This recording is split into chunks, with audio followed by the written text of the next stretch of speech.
What's the meaning of Arab?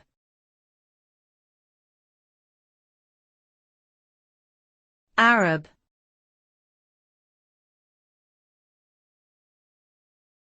Arab.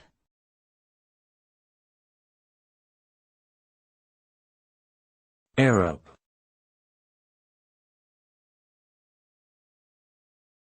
Arab.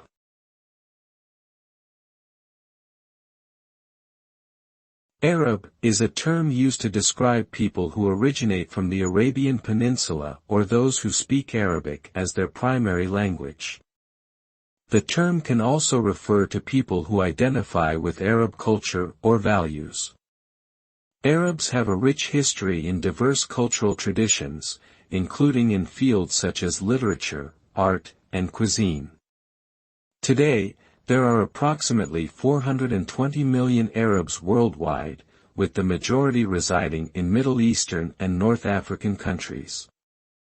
The Arab world has also been shaped by its political and economic relationships with other regions and global actors.